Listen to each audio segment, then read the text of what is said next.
Hello and welcome to another video. My name is Kev and today I want to run you through a 5 to 10 minute morning movement routine. So if, like me, you're living with arthritis, then chances are when you wake up in the morning you feel a little bit stiff.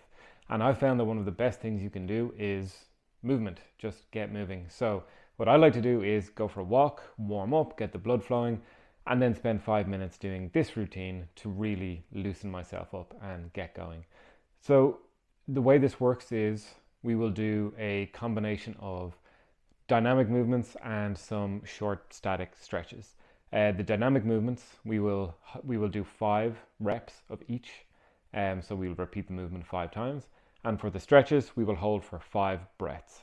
Now, if you're in a hurry, you can change that to hold for 5 seconds, which will get you through this routine a little bit faster. So without further ado, let's get started. So we're going to start standing up. I'm on a mat. You don't need to be on a mat. You can just do this in the middle of the floor if you like, though you might want a little bit of cushion for your knees for some of the movements.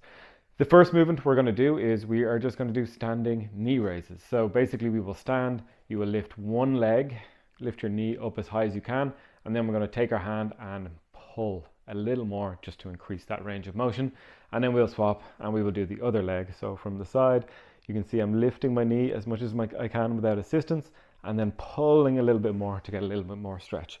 So we will do 5 reps on each leg.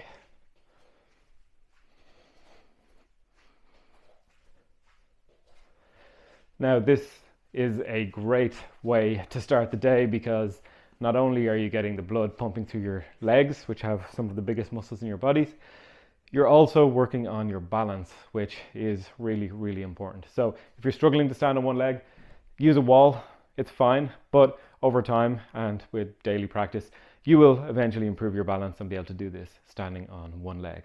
So the next movement, we're going to continue with the same theme, moving our legs and improving our balance. This time we will grab our foot and pull it up to the back of our leg.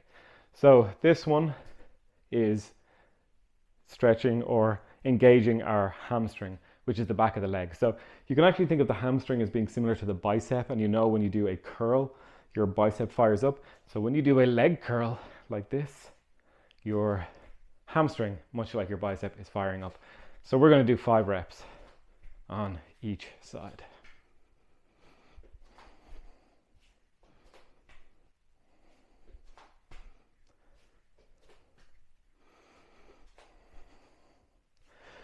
Okay, last standing balance movement we will do is we are going to take our knee in one hand and our ankle. Now again, if you need balance, feel free to grab a wall, but we will take our ankle and our knee and pull it slightly up. So from the side, lifting my knee, grabbing my ankle and just pulling.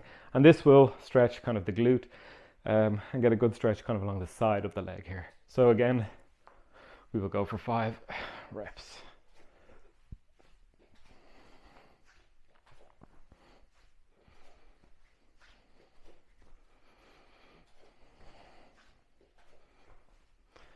And 5. So next we're going to get a bit more dynamic in our movement and put a little bit more, little bit more on strain on our legs. So what we're going to do here is a reverse lunge with a hamstring stretch. So basically what you're going to do is step your right foot back, lower your knee to the ground, and put your right hand on the ground, and then you're going to straighten your left leg and then stand back up. So from the side, left foot back. We're doing other side now, knee down, hand down, and then straighten the other leg, which will cause your knee to lift. So again, we're going to do 5 reps on each side.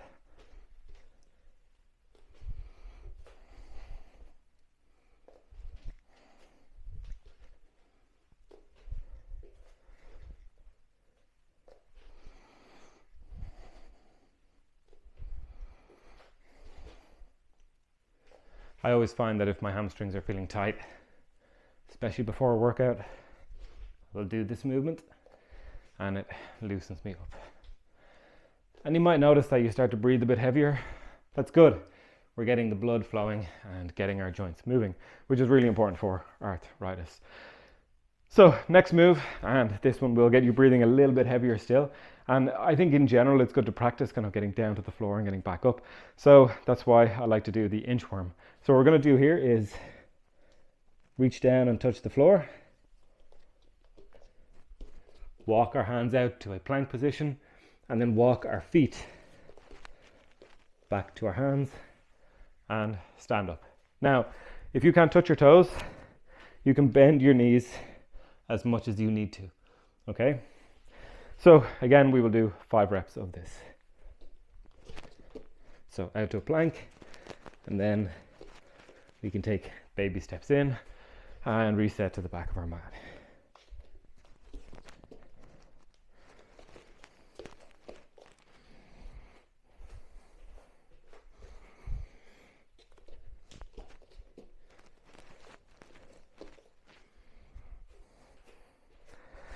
Now, some of you may be able to go from a plank and 1 step up to the top of your mat. If you can do that, great, go for it. If not, do baby steps, bent knees, straight knees. It doesn't really matter. The key thing here is we're getting down towards the floor and we're getting back up again. So we're going to move now on to our first stretch of the day. And this is one of my favorites. It is a hip flexor stretch. So basically, we're going to put our left knee on the ground and our right foot on the ground, and everything is at kind of right angles to each other. And what we're going to do is just squeeze our left glute. We will squeeze the glute of whatever knee is on the ground and lean in until we find a stretch up the front side of the body. And like I said, we're going to hold these stretches for 5 breaths each. If you're in a hurry and you need to speed things up, you can go for 5 seconds instead.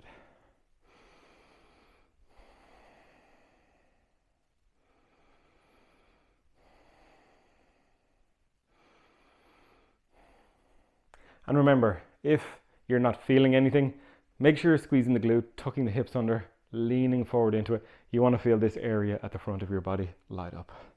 Okay, so after our 5 breaths, we are going to swap legs. And this time we're going to be squeezing our right glute because our right knee is on the ground, and we'll be going for our 5 breaths. Now, when it comes to breathing, I would recommend you try and breathe through your nose as much as possible and into your belly. That will help just generally create a sense of relaxation, which I think is good first thing in the morning. It's a good way to start your day. But also, when we breathe shallow into our chest, that tends to induce a kind of a stressed or fight or flight response in the body. And that can actually cause and worsen inflammation. So it is definitely useful to practice breathing through your nose calmly into your belly. That will create that full body relaxation. And that just alone can help with inflammation. So once we've done our 5 breaths, we are going to go onto all 4s. So this next movement is called a 6-point rock. And that's because we have 6 points of our body touching the ground. We've got 2 knees, our toes, and 2 hands. And with this one, we just want to go from this tabletop position here and push our hips back. And that's it. We're just going to do 5 reps of that. This is great for opening up the hips. If you actually look at the bottom position here, it kind of looks like a squat, right? Like if you rotated my body 90 degrees, it would look like a squat. So we will just do 5 reps back and forth.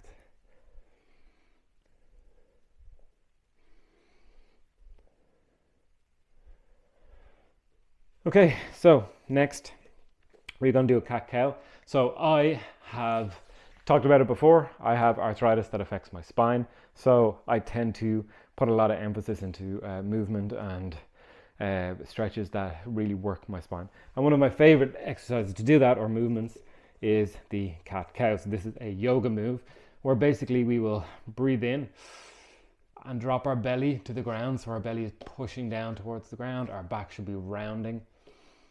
And then as we breathe out, we want to go the opposite way and push our upper back and our spine in general, curve it up towards the ceiling. So down 1 and up 1 is a single rep. So let's count out 5. And again, move with your breath here. This is really good practice for actually incorporating your breath into movement, which I believe is a key thing to managing your mobility and strength when it comes to living with arthritis.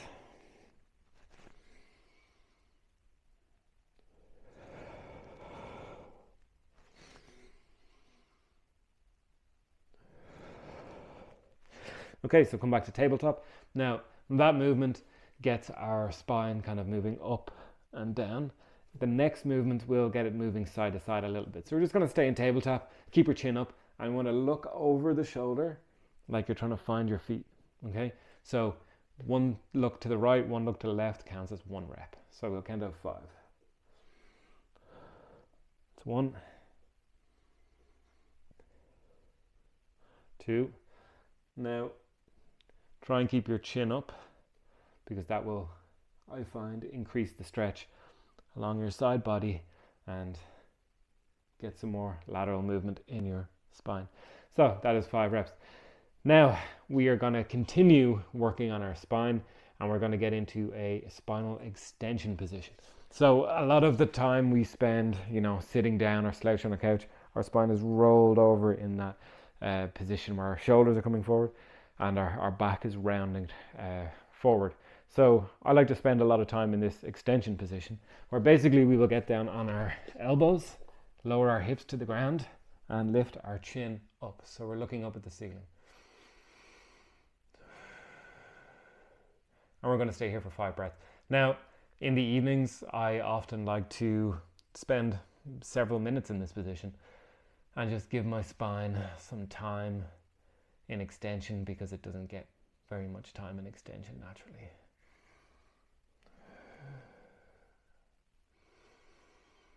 And when you're breathing, remember not to panic, stay calm.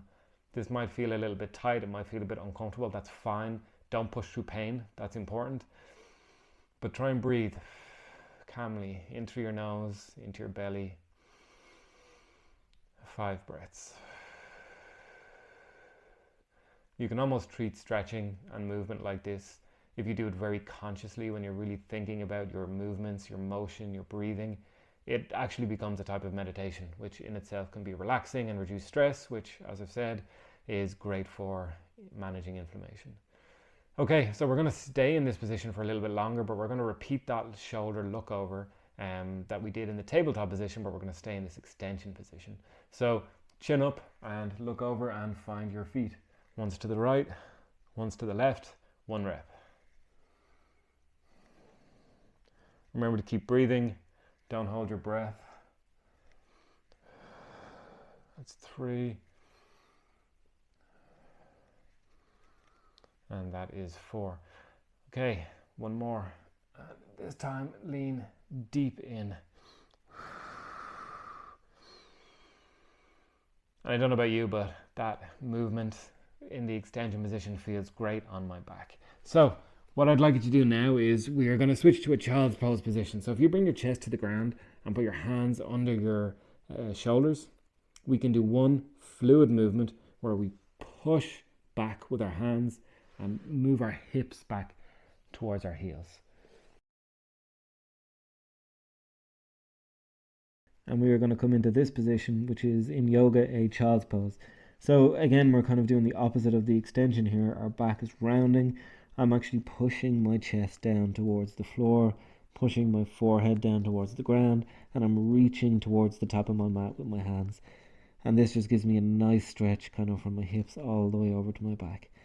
Again, if this is uncomfortable or painful, don't push through the pain, but find something that works for you, right? Find something that feels good, and good doesn't necessarily mean comfortable. Good can come with a bit of discomfort. Sometimes a bit of discomfort is what you need, and it will help release a muscle or release a joint. So we're in this position for 5 breaths.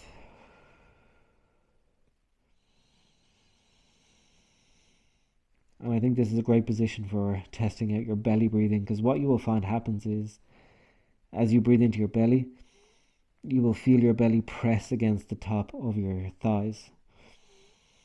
And then as you breathe out, it's almost like there's some space there for you to sink a little bit deeper into the stretch. So this is a great place to practice your belly breathing. Okay, we're going to come out of that one. Let's just come up the tabletop and we are going to sit back, flick our legs around in front of us, and we are going to go for a forward fold. So with this one, how we want to set up is straight back, legs out straight in front, and I like to pull my toes back, and I can already feel kind of the back of the calves and the hamstrings lighting up a little bit. I want to, at first, as we start to fold over, stay tall in the back, reach for our toes. Now, if you can only get to your shins or your ankles or even your knees, that's fine. Just stay there. Maybe you can grab the sides of your legs and pull yourself a little bit more. Again, a bit of discomfort is okay. Do not push through pain. So we will straight back, breathe in, and as we breathe out, fold forward. And we'll go for our 5 breaths. And you should find that as you're breathing, every time you breathe out, you should be able to lean a little bit further into the stretch. So let's go for our 5.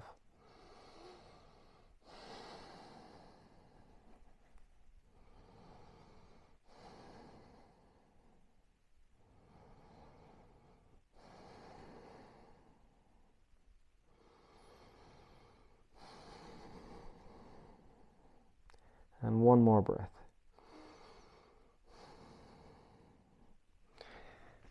If you continuously work on this and show up every day and do your morning movement routine, you will find that you're loosening up, but also you're getting more flexible with consistency. If you can't touch your toes right now, give it a few weeks of doing this daily or every other day, and you will get closer and you will be able to do this. So what we're going to do next, now this, you can transition however you want. Maybe you fold a foot under and press over like this. I like to do it by putting my feet flat on the ground. It's a nice little mobility test, but we're going to go into a deep squat. So that is where we're in this squat position. This position is not going to work for everybody. If you can't comfortably sit in this position, what I want you to do is lean forward, put your hands on the ground and lift your heels off the ground. The important thing here is that your knees are out to the side. Your body is almost sliding down in between your legs, okay? And you can have your hands on the ground for support. The important thing here is we should be able to move a little bit from left to right. We should be able to push our knees out with our elbows a little bit, and this is just opening up our hips. So I like to sit back, get my hands in this kind of yoga prayer position and push my knees out. And we'll just hang out here for our 5 breaths. Again, stay calm. Breathe into your belly. And relax into the position.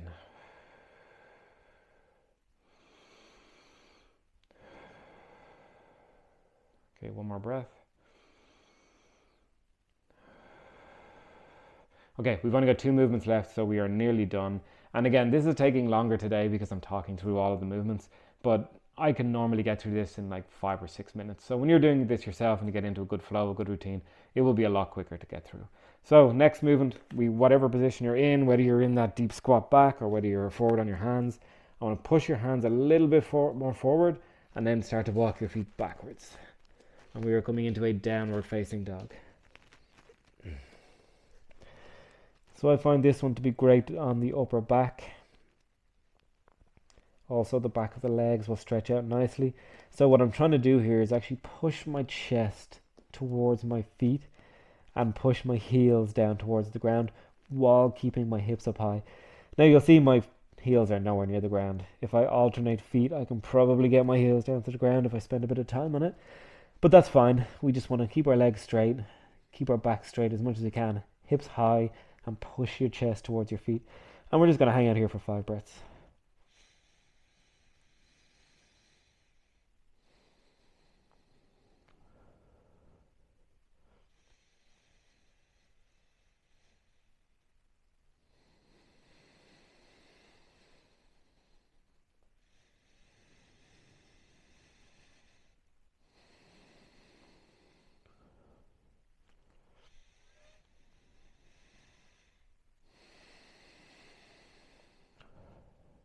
Okay, 5 breaths done. Let's just lower our knees to the ground. You can crawl forward a little bit. And our last movement is going to be from a cross-legged seated position.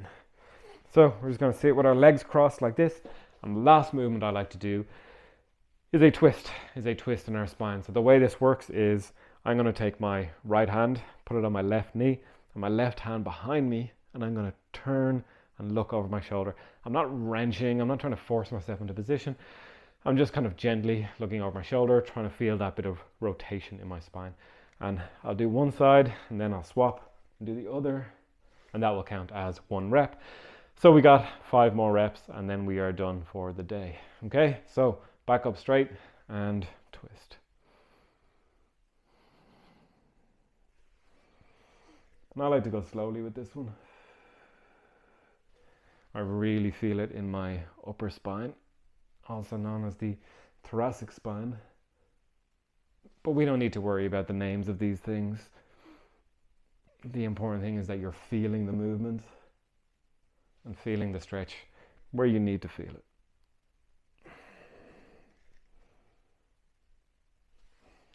And one more.